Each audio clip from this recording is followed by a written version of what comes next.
What would Dr. Rozai be without Dr. Ackerman? What would world pathology be without Dr. Rozai?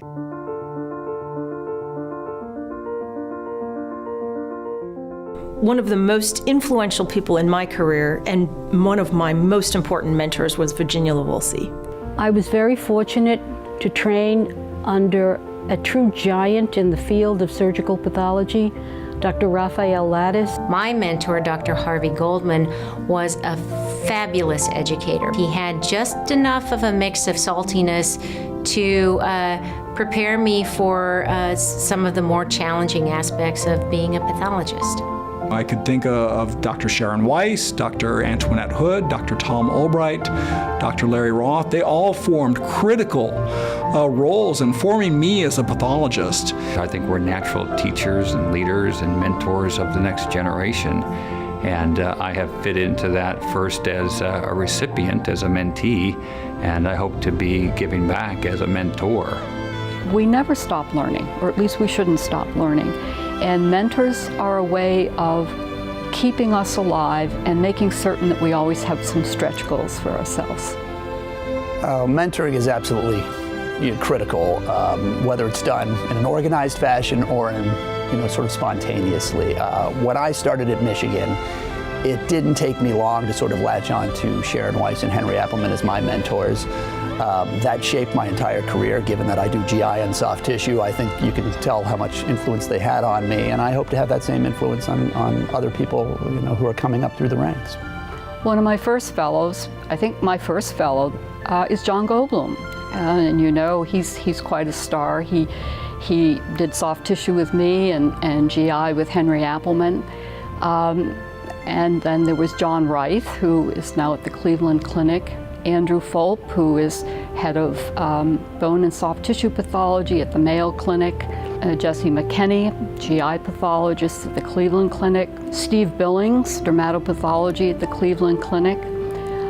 Jared Gardner, associate professor now at the University of Arkansas.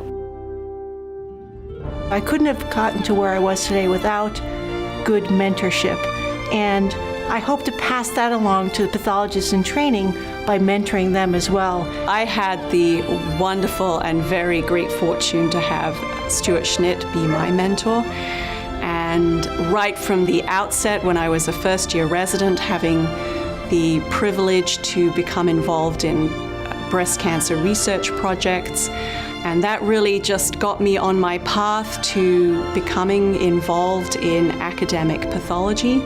I think mentoring is a critical part of a career of a pathologist, especially a pathologist who practices in an academic setting.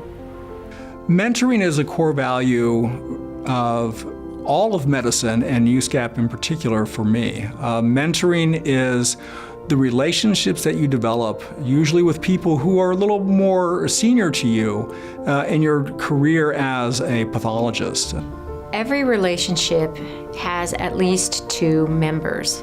Mentors often are seen as giving a lot of themselves, but mentees need to realize that they are responsible for accepting feedback and doing so in a responsible way without getting hurt or offended. Mentoring isn't just a gift that's given, it's a gift that's received, but there's also a responsibility that's embedded in that. I think accountability is an important part of a relationship, and people probably enter it with a certain level of inherent accountability, but certainly it is the role of the mentor to hold a mentee accountable, and so there are good lessons in accountability that are learned.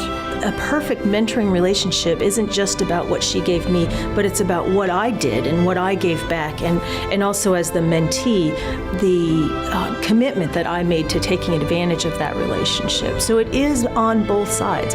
The engagement is important, the responsibility is important, and I think that commitment from the mentee and the mentor is something that lasts a lifetime. I think the mentee has some responsibility to be communicative, to really be forthright with what it is they're looking for in the relationship, what their goals are, whether they are at the goals at the beginning or as they change as time progresses. So yeah, it's a two-way relationship. It's not just all on the mentor, but that's part of the fun.